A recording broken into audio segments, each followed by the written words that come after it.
Wow, fantastic crowd. Thank you all for being here. This is the last event of the 9th annual Bentonville Film Festival. And what a spectacular way to finish up. Any of you who have been attending events here, I hope you enjoyed it. We've had a really, really fun year. And next year, you have to be sure to participate because it's the 10th anniversary and we're going to really blow it out. We are going to watch today Sony Pictures presents Spider-Man Across the Spider-Verse. And I want to give a big shout out to Sony for making this possible for all of us. It's really exciting. Thank you, Sony. And before we watch the movie, we have a very extraordinary panel that's going to say a few words for us. I have the honor of introducing one of the directors, Kemp Powers.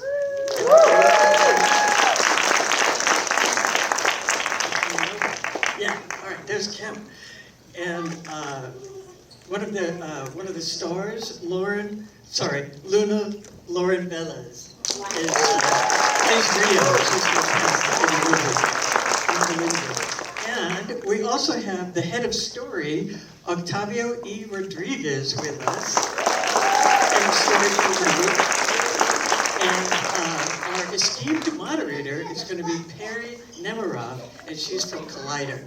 So enjoy the film and enjoy the movie. Thank you.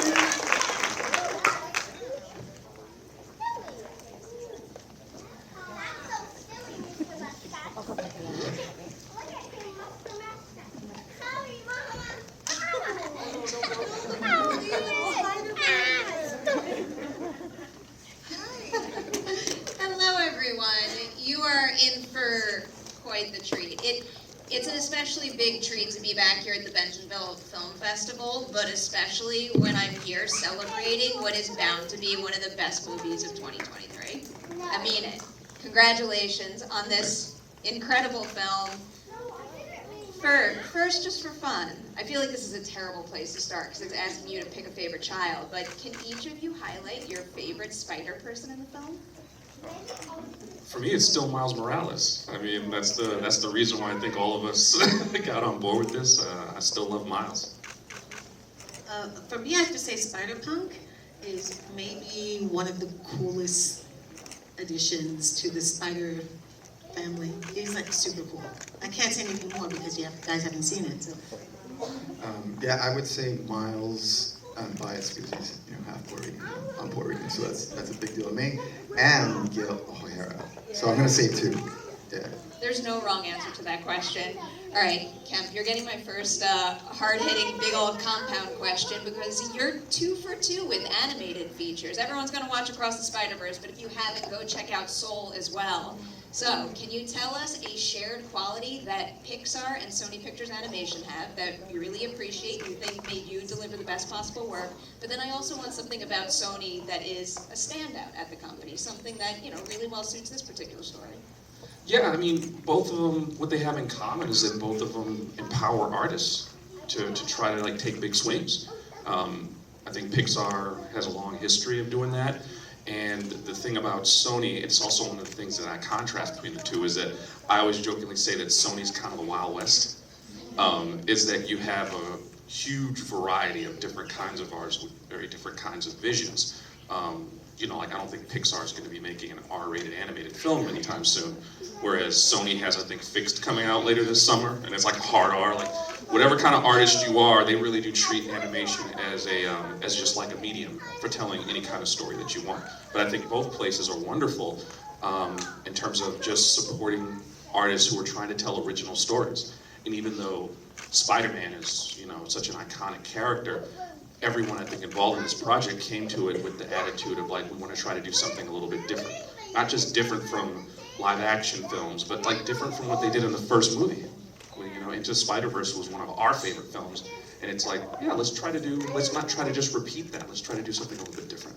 That's the thing. thing about this movie that blows my mind more so than anything is the first one is so incredibly innovative. I'm like, how do you do that again with a sequel? Like, I always expect that if you have a formula that works, like, do it again and it'll be great, but you push it further, and the animation in this and the storytelling in this is next level. Before I get to all of that, though, I wanted to ask all three of you about your experience working with Phil Lord and Chris Miller, because every time I talk to those guys, they're just like oozing enthusiasm and passion for filmmaking and the stories that they're telling. So what is something about them as leaders on this production and collaborators for you that you think helped brought out the best in your own personal work?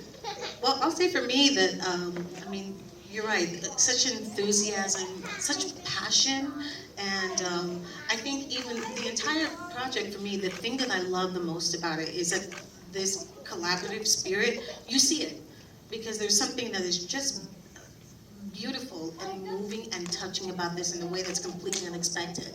I worked more with Phil than I did with Chris, and Phil was just always open to anything that if I had a question or thought that something maybe needed a little bit more of a cultural specificity or something like that, he was always ready to listen and to figure out how we could actually put it into the film. For me, it's the collaboration. It's been amazing just working with them and trying to take certain sequences and push them and then finding out like, oh, we can go even further. So just that kind of collaboration and, you know, working at other studios like Pixar as well for myself on many projects. It's always great to integrate new ideas. So very inspirational, and it's just been amazing working with them as filmmakers. How about for you, Ken? You know, I have a mantra as an artist, which is like, I want to make, there's kids here, but I want to make really dope stuff with cool people. And Phil and Chris are cool. Like, they do cool stuff. They make cool stuff that's unexpected and surprising. I remember being blown away by the Lego movie and Collided with a Chance of Meatballs and 21 Jump Street. I was like, why would someone make a movie of that? And I'm like, oh my God, it's good. So like, they just do amazing work. And I think my interest was, when I met them, I didn't even know they were doing a sequel to Spider-Verse. I just kind of wanted to meet, because you want to meet other artists who are doing interesting things and see about collaborating. And there's not, it's a big business, but there's not as many people kind of taking those dramatic swings as you might think. And so they were just really cool artists that I wanted to work with. Just to follow up on that, and anyone can chime in on this, is there any big creative swing, non-spoiler of course, that you took in this movie that, you know, made you think, I cannot believe, you know, Sony let us go there, but they did, and they were supportive of it? Well, it's 2 hours and 20 minutes, Fair enough. which for an animated film is kind of crazy.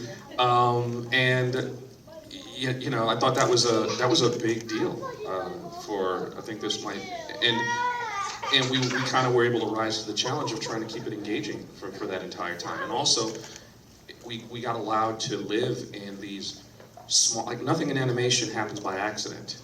You know, everything you're seeing, someone had to think it through, draw it, design it, render it. It has to be built. So to be able to build out longer scenes with these private, emotional moments that you usually only get in a live action drama, in an animated film, it's something very subtle that's actually kind of amazing that we were given the freedom to do something like that in this kind of movie. Yeah, I was going to add to that is, for instance, the scene that's also in the trailer with Jeff and Miles having that conversation. That whole feeling is supposed to be there on a beach or on the ocean. And for us to be able to do that so that it doesn't feel like just a conversation, and being able to push those shots. There's a shot when you guys watch it, which is like a nice wide, and it looks like the waves are moving. And again, it's those kind of things. Every little thing was to be 100% or more for each of the sequences and the shots, and being able to do that.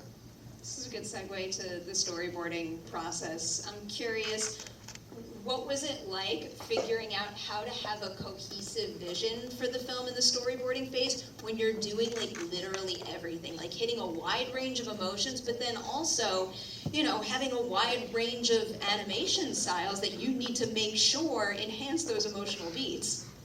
Yes, for storyboarding and just story in general, it was this idea of trying to figure out emotionally where the sequences are and the characters, but also a film language for each dimension. So everything was always on the ready. So we had to be very nimble in the sense of like storyboarding to even thinking in terms of lines and all of the stuff. So it was a lot more than just that, and then also the shots. So we always were pushing things, you know, the idea of when we were going to have close-up or going to have a two-shot with everybody else in it, how do we make that interesting? So it was a constant thing of like, it was never going to be locked. It always had to be, know that it's going to change, but it's going to change for the better and make it just even better. Is there a particular scene that demanded the most like workshopping or evolution in the storyboarding phase? Yes, it's the Web of Destiny, which we worked. I worked actually in story and also in layout as well for cinematography to actually set up those scenes, and it was one of the most difficult for us to kind of figure out.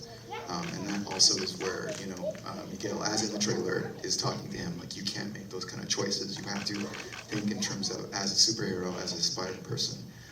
And us to be able to tell that story, and when you see it, it's three-dimensional, it's a whole other level.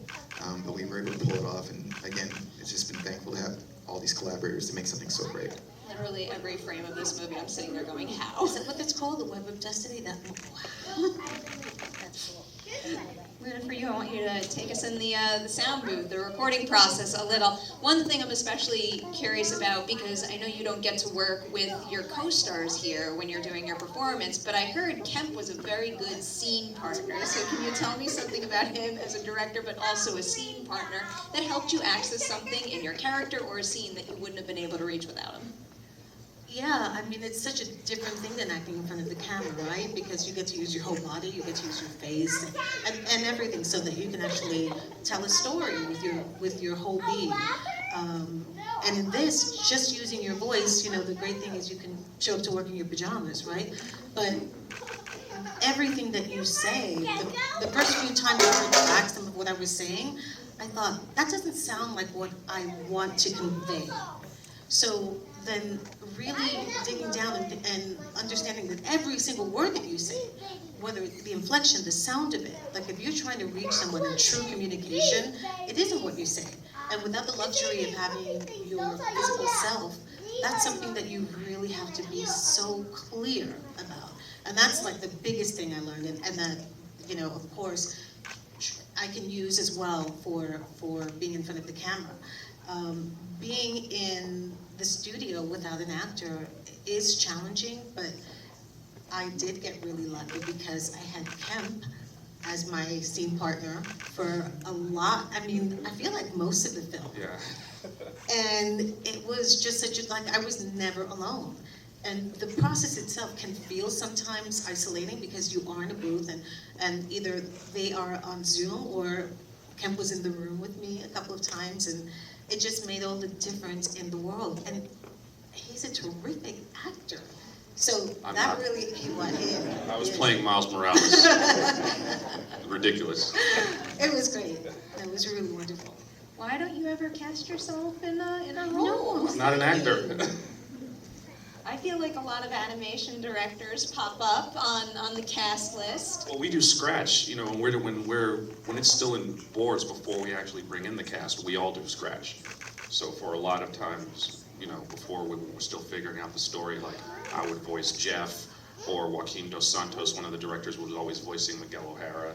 You know, Justin Thompson, one of the other directors, I mean, he voiced like a dozen characters. He was the Vulture. I actually kind of miss his Vulture. He was pretty funny. But we just do a lot of voices behind the scenes until we get the professionals in to make it not seem ridiculous.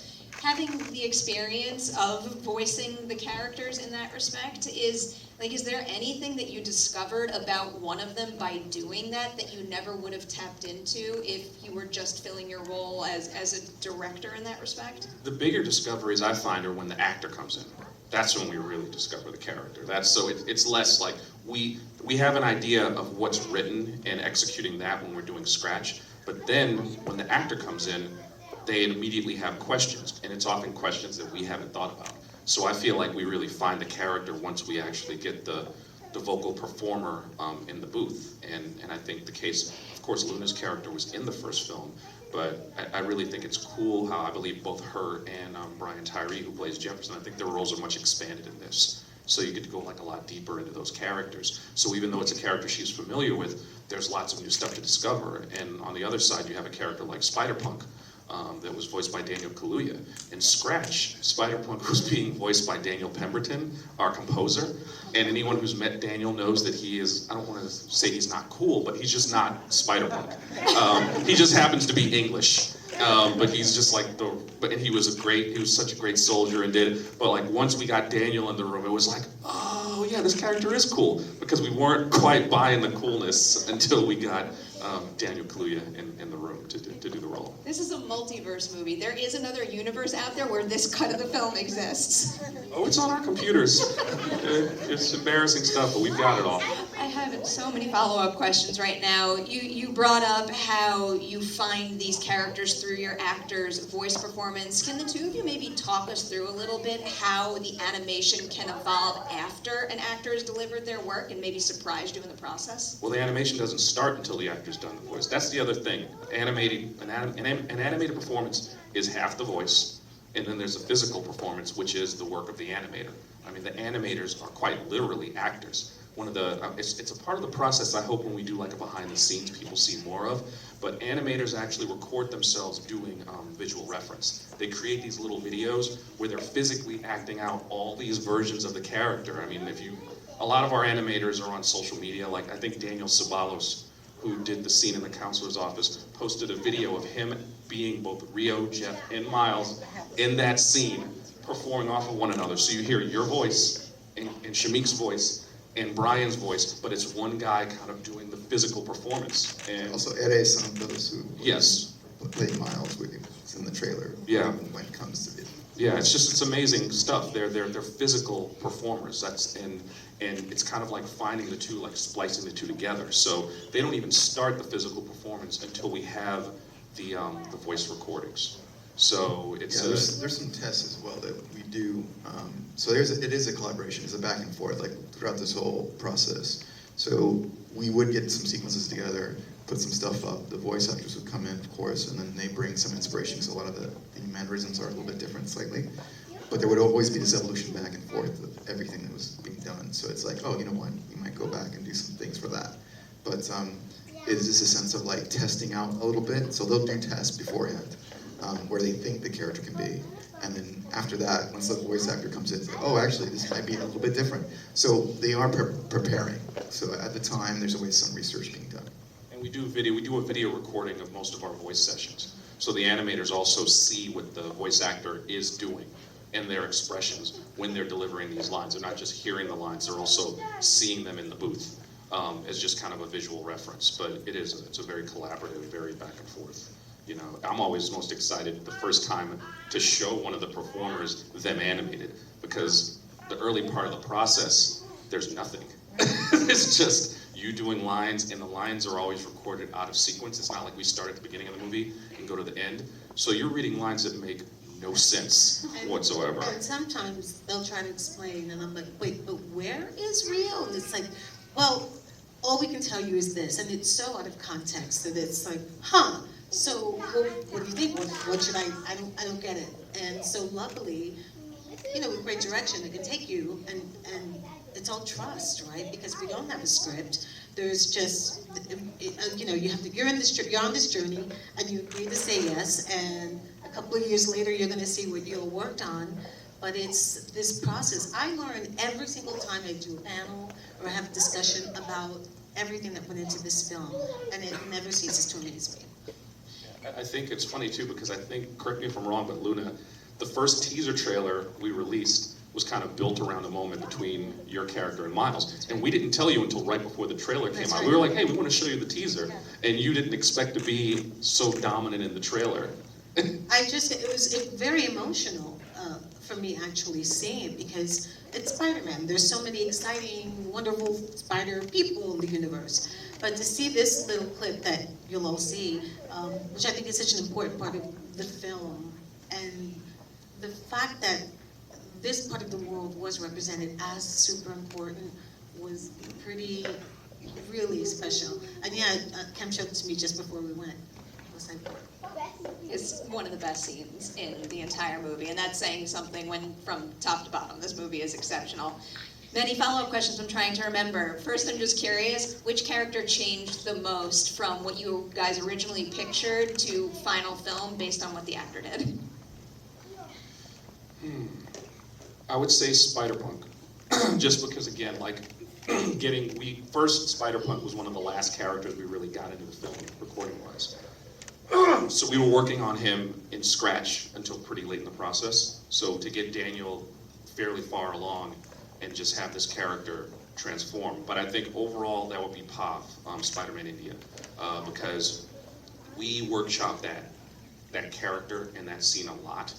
And we had gotten the scene, there's a key scene you'll see in the film that really features Pav. And we had gotten to a place where we're really happy with it. And then we got an email from a group of our Indian animators saying that they'd seen the scene and they just didn't think it was as good as it should be. They said it didn't feel authentic to their experience, and it just didn't ring true. So even though we were pretty far along, we quickly assembled an Indian writer's room with pretty much the actor Karan Soni, who voiced Pav, various writers, actors like Hassan Minaj, the comedian, like every talented like Indian person we could find, we got in a room and we spent a day workshopping the character and the scene, and then redid the entire scene. So Pav turned into this character that was a lot of folks found problematic, and a scene that didn't quite work, into what I think is actually one of the most interesting and entertaining characters and one of the best scenes in the entire film. So that one, I think, and Karan, the voice actor, was a huge part of that process. Like, he came in and was a sport and was just doing the lines. He never said, like, I don't like it. But once we invited him into the room and let him help rewrite it, the character just evolved. He's so good. Luna, I'll come back to you with that idea. You kind of teased it earlier in the conversation, but I had read somewhere that you called Phil at a point because something in the movie wasn't as culturally specific as it could be. We don't want to spoil anything, but can you maybe tease what that is so people can keep an eye or ear out for it?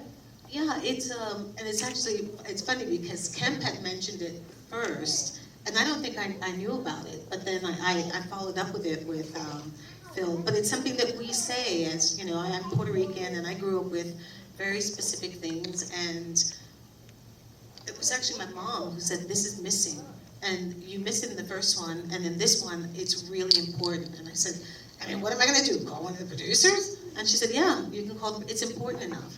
And I'm really glad that we got that in, because it resonates so profoundly with me, and the whole storyline and the parent and this family, this Afro-Latino family, I didn't have that when I was growing up. I didn't see that represented at all. And so for me, it's everything, not just to see the representation of it, but for it to be authentic and accurate, and for everyone to care enough to make sure that not only they were satisfied, but I was satisfied as well. That Karen was also, you know, with Spider-Man India, all of those things, making sure that they got it right.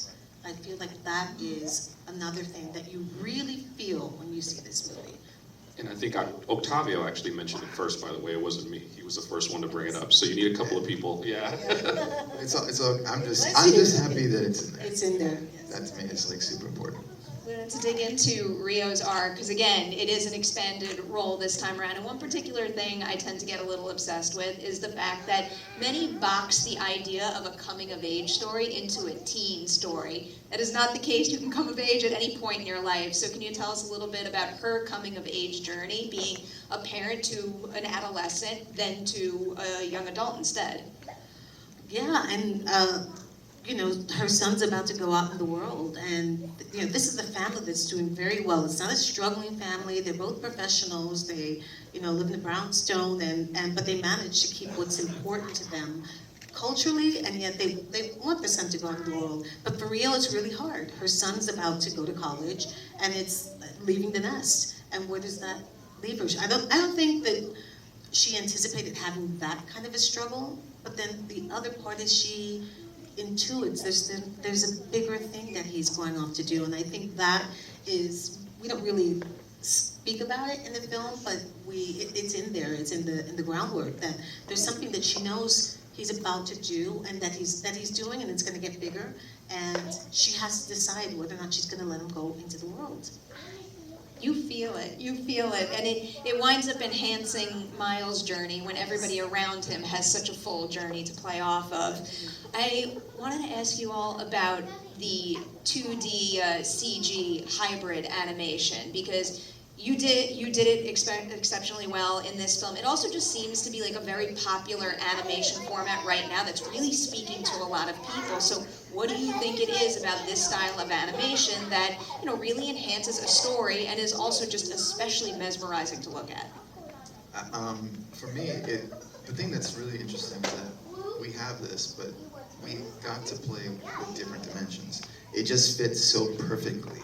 Like, we don't think about it because we can go to all these different places and they can be different extremes. So we were very lucky that as, you know, as story and in film, it's like you serve what is best for the story and the film, and it just works. At least for me. Yeah, I mean, I'm really averse to the idea of like a house style anyway, and contrary to popular belief, like even at Pixar, there's lots of different styles that they are experimenting with. Like one of my favorite Pixar shorts of the past couple of years was a wonderful short called Kit Bull that was actually a 2D animated film, and it got nominated for an Oscar. And I think it's about just being open to anything stylistically that serves the story. Through all these years, as dominant as like you think about Disney films, you think about Pixar films, you think about films like Spider-Verse, there's always been all different kinds of people doing all kinds of different animation that's landed with audiences. And I think that one of the wonderful things about the first Spider-Verse film is it just opened people up to trying things differently, visually. And I'm excited to kind of see where things go next, because as much as some people have been surprised by the stuff they've seen in this film, I look forward to being surprised. Like I saw the trailer for, what was it, Teenage Mutant Ninja Turtles, Mutant Mayhem? Another one that's doing And that was like distinct though, it didn't look like Spider-Verse, it looked like something else. I was like, what is this? What am I looking at, you know? And that's really cool. So I want to see a lot more of that. It's always an exciting time for animation, but I don't know, I feel that fire even more so now than ever, and I love it. I want to go back to the story briefly, and the idea of respecting canon, but also expanding it to send a message that anyone can be a hero. I mean, this is a little more of a writing question, but what was it like taking that element of the script and enhancing it through the animation, through the voice performance? Because that's what makes both of these movies, and I imagine the third one, stand out compared to pretty much any superhero movie we have out there. Yeah, I mean, it was a strong theme from the very beginning, and one of the wonderful things that I think the first film established is and something you see, I think, in a lot of Phil and Chris's stuff, is that almost like self-referential meta kind of world in which they exist, where a lot of their work is firmly aware of the world in which it exists. And when you kind of apply that to something like Spider-Man specifically, and superheroes in general, it's kind of like, what if we make like the rules themselves actually an antagonist to kind of overcome? And I think with that always kind of being the center thematically, it then rolled into every element of the film, both, you know, visually, I think performance-wise. At least that's just, you know my opinion of it. Anything either of you want to add to that one? No, I mean, again, just to add, it is that sense of reinforcing the idea, but then Miles asked that question, which is great, of all people, it's like giving this idea of like, well, why do we have to do this? Why this way? And again, it speaks to generations and people that are coming forward and going like, I want to try something different, which I think is amazing for us to be able to do. All right, I'm going to end with my two overly sentimental questions that I absolutely love repeating over and over. First, I want the three of you to send praise to somebody else on the Across the Spider-Verse team. Can you each name an unsung hero of this production? Someone who maybe doesn't get the time in the spotlight they deserve, but made a huge impact on the film, or maybe even your personal work where, you know, they helped you with a really challenging moment on the production of the film. Yeah, for me, one of the people that first comes to mind, it's two, but you said one. I'm going to give I'll take two if you want. I'll shout out as many people as we can. Michael Lasker, our VFX supervisor, because so many of these shots, I don't think they're VFX, and Mike had to really solve a lot of problems in terms of the VFX in this film. And the other one is Patrick O'Keefe, our production designer. So again, a lot of the the look, the final look of this film, you know, a lot of credit deserves to be given to those two gents. So Mike Lasker and Patrick O'Keefe. I can't think of anyone who I've worked with that is unsung, but Octavio was saying something yesterday about all the work that was done at the very, very beginning, and how people who are no longer with the project, or the amount of turnover that happens when something this size is being created. So for all those unsung heroes at the very, very beginning, who were in the room helping with animation, helping to create it all, getting us to this point, I mean, like, big ups to all of them for helping pave the way. Yeah, I would say, I have three. I mean, to me, because I think they don't get enough, and maybe they do, but one would be Mike Andrews, just the editor who put this together. It's just freaking ridiculous, and the work that was done. Here. And also Andy Leviton, who also did voices in Scratch. He's another editor that's just freaking bananas, and we are so lucky to have them. And I have a shout out to many of my story team, but there was one specifically that I had brought on from London and any other place, and if he's watching this or gets to see this, it's Max Perkins. Was my MBB guys, and just did some amazing work. Actually helped with the scene with Miles and Rio. He did the boards, and we helped do the timing to get that emotional thing. And he just did the due diligence, which is pretty amazing. I like all those examples. I also encourage everyone to sit through the credits, because there's a lot of very talented individuals that work on these films, and you should know their names because they're incredible. My second really, really cheesy question. So in this industry, we like to give out awards to our peers, and that is wonderful, but I feel like nobody says good job to themselves nearly enough. So can you tell me something you did on this film that makes you stop and say to yourself, like, damn, I am proud of what I did there? I'm gonna go last on. I don't know. I'm gonna say, and this may sound really cheesy, I like it. and it's actually emotional. I would have never in a million years thought an animated film would have been the thing that I am today proudest of. Like, seriously proud of. Not only because the film is groundbreaking in a million ways, and I think it keeps unfolding for me in this way, like, what? Wow. And again, learning what I'm learning about the actual process, because for us as actors, you go and you do the work, and even if it's a 2-year process, it's just one side. But knowing what these guys have been doing for the last few years is mind-bending to me. But the biggest thing, the thing that impacts me the most is, again, I didn't have this when I was a kid. I never saw a Miles Morales or his parents who did this. And this idea of representation mattering, it matters. And I know people, there must be a whole thing, people were so sick of hearing it, but I can't say it enough, because the impact that it's had on me and my nieces and nephews going to see films, the amount of kids who are going to see a film where for them, this is the norm.